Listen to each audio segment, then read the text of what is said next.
Hello everyone. Welcome to non-spoiler review on Kalki 2898 AD. Bollywood, Hollywood, ఆ would, ఈ would చాలు, ఇక చాలు. ఇకపై అంతా ఒకటే వుడ్, మన రెబల్ వుడ్. ఎన్నో డౌట్స్, ఎన్నో అనుమానాలు. మూవీ ఎట్లుంటదో, ఏం చెప్తారో, ఏం చూయిస్తారో, ఎట్లా చూయిస్తారో అని ఒకటే గుసగుసలు, పకపకలు, ఊహాగానాలు. అన్నిటికీ కర్టెన్స్ పడ్డాయి ఇప్పుడు. అందరి డౌట్స్‌కి భయంకరమైన క్లారిటీ ఇచ్చారు మూవీతో. దెబ్బకి మబ్బులు వదిలిపోయినాయి. వర్షంలా కరిగి కారిపోయినాయి. అబ్బో! ఇది మామూలు ఎవ్వరం గాదు. Action, drama, emotions, technology, mythology, miracles and wonders. ఏం జెప్పాలి? ఎక్కడి నుంచి స్టార్ట్ జేయాలి అనేది తెలియట్లేదు.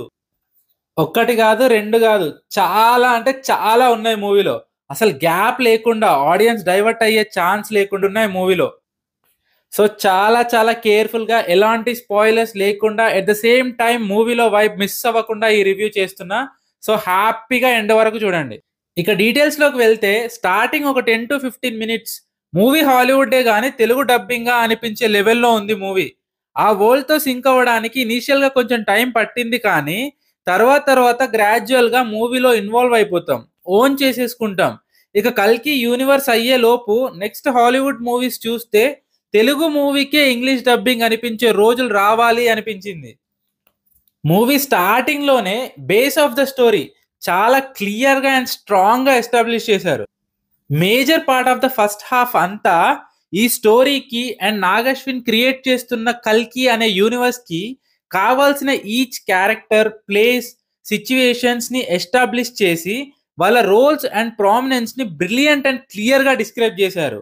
ఈ టైంలోనే మనకి ట్రైలర్స్ అండ్ గ్లిమ్స్‌లో చూయించిన కాశీ, భైరవ, బుజ్జి, అశ్వత్థామ, యాస్కిన్, కాంప్లెక్స్ అండ్ ఎందుకు కాంప్లెక్స్ అంత స్పెషల్? అక్కడ ఏమేముంటాయి? అశ్వత్థామ స్టోరీ ఏంటి? ఆ 6000 ఇయర్స్ ముందు పవర్ ఏంటి? ఇలాంటి పాయింట్స్ అన్నీ క్లారిఫై చేసేస్తారు. బేసిక్‌గా చెప్పాలి అంటే మూవీ రిలీజ్‌కి ముందు క్రియేట్ చేసిన ప్రతి క్వెషన్ అండ్ డౌట్‌కి క్లారిటీ ఇచ్చేశారు. అండ్ ఇంత స్టోరీని, ఇన్ని క్యారెక్టర్స్‌ని ఆడియన్స్ డిస్ట్రాక్ట్ అండ్ డిస్కనెక్ట్ అవ్వకుండా హ్యాండిల్ చేసిన విధానానికి hats off to the director Nag Ashwin. And Prabhas అన్న ఇంట్రో ఫైట్ మరీ అంతసేపు డ్రాగ్ చేయనక్కర్లేదు అనిపించింది. ఇక తర్వాత ఇంటర్వెల్‌కి ముందు యాక్చువల్ హంగామా స్టార్ట్ అయితది. స్టోరీలోని ప్రతి ఇంపార్టెంట్ క్యారెక్టర్ ఒక కామన్ ప్లాట్‌ఫార్మ్‌కి చేరుకుంటారు. అండ్ ట్రైలర్‌లో చూయించినట్టే Ashwatthama versus Bhairava begins here. And ఇది one of the best parts of the movie.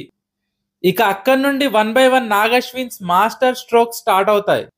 ఇక సెకండ్ హాఫ్ మొత్తం non stop action scenes, next పార్ట్‌కి స్టెప్స్ అండ్ హింట్స్, ట్విస్ట్, ఇంకో కొత్త బిగినింగ్‌కి ఏర్పాట్లు, హిస్టరీ అండ్ మిథాలజీతో కనెక్షన్స్, ఇట్లా కొత్త ఎలిమెంట్స్ అన్నీ గ్యాప్ లేకుండా నడుస్తూనే ఉంటాయి. Once again Bhairava versus Ashwatthama చూయిస్తారు. అండ్ అది one of the highlights of the movie. ఈ యాక్షన్ సీక్వెన్సెస్‌లో బ్రిలియన్స్ ఏంటో తెలుసా? Technology versus mythology. Nuclear and laser powers against mythical weapons. ఎంత ఎక్స్‌ట్రార్డినరీగా చూయించారంటే చాలా కన్విన్సింగ్‌గా అనిపించింది. Both visually and logically. And visuals విషయానికొస్తే extraordinary, fantastic, mind blowing, just looking like a wow! Kudos to Nag Ashwin.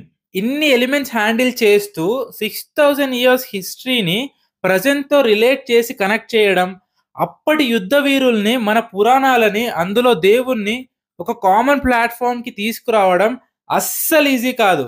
చాలా కాంప్లెక్స్ థింగ్స్ అన్నీ వెరీ సింప్లెస్ట్ ఫార్మ్‌లో అందరికీ అర్థమయ్యేలా డిజైన్ చేశాడు. ఎంత మెచ్చుకున్నా తక్కువే. Huge respects to Nag Ashwin for the way he handled everything. ఇక క్లైమాక్స్‌తో ఒక వండర్‌ఫుల్ ఎక్స్‌పీరియన్స్ ఇచ్చాడు. అప్పుడే అయిపోలేదు, ఇంకా చాలా ఉంది అని చెప్పకనే చెప్పారు. మెస్మరైజింగ్ ఉంది క్లైమాక్స్. చాలా ఫ్యాక్టర్స్ కవర్ చేశారు. And that two with full clarity. Once again brilliant work. ఇక మన డార్లింగ్, మన రెబెల్ స్టార్ ప్రభాస్ అన్న వన్స్ అగైన్ చించేశాడు పర్ఫార్మెన్స్. అసలు ఒక డిఫరెంట్ క్యారెక్టరైజేషన్ ఉంటది భైరవకి. Most humorous and most powerful కలిసిన ప్యాకేజ్ ఆ రోల్. అలాంటి రోల్‌కి కావాల్సింది humorous fun in the fierce battle. Prabhas అన్న దాన్ని కూడా సింపుల్‌గా చేసేసాడు. కానీ అంత ఈజీ కాదది. అందరూ చేయలేరట్లా. అందుకే he is so special. Amitabh ji another highlight of the movie. అమితాబ్ని రీసెంట్ టైమ్స్లో ఎవరు అంతలా యూజ్ చేసుకోలేదు అండ్ ఫ్యూచర్లో కూడా డౌటే. అంత బాగా యూజ్ చేసుకొని ప్రజెంట్ చేశారు మూవీలో. రెస్ట్ ఆఫ్ ద క్యారెక్టర్స్ అందరూ ఎవరికి వాళ్ళు చాలా బాగా చేశారు. కానీ మోస్ట్లీ డైరెక్టరే కనిపించాడు నాకు. హీ డిజర్వ్స్ ఎవ్రీ క్రెడిట్ అనిపించింది ప్రతి సీన్లో. నాకు డిసప్పాయింటింగ్గా అనిపించిన ఒకే ఒక్క విషయం ఏంటంటే సంతోష్ నారాయణ్ బ్యాక్గ్రౌండ్ మ్యూజిక్. అసలు మూవీలో ఉన్న level of scenes, situations and విజువల్స్కి బ్యాక్గ్రౌండ్ మ్యూజిక్ గూస్ బంప్స్ తెప్పించాలి. కానీ నాగశ్విన్ టేకింగ్కి సరిపోలేదు బ్యాక్గ్రౌండ్ మ్యూజిక్ అనిపించింది నాకు.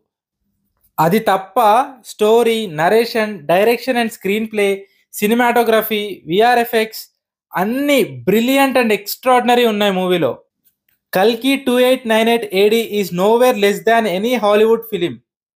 ఇన్ఫ్యాక్ట్ సూపర్ హీరోస్ అండ్ పవర్స్లో ఇంకో మెట్టు మనమే ఎక్కువ అని గర్వంగా చెప్పొచ్చు. ఓవరాల్గా కల్కి 2898 AD ఒక brilliantly made futuristic movie.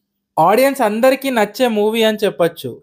In fact ఇంకా చాలా డీటెయిల్స్ ఉన్నాయి మూవీ గురించి. కమింగ్ వీడియోస్లో డీటెయిల్గా డిస్కస్ చేద్దాం. దాట్స్ ఆల్ అబౌట్ కల్కి 2898 AD ఫర్ నౌ. వీడియో నచ్చితే లైక్ చేయండి, షేర్ చేయండి. ఫర్ మోర్ వీడియోస్ ఛానల్ని సబ్స్క్రైబ్ చేసుకోండి. Thank you.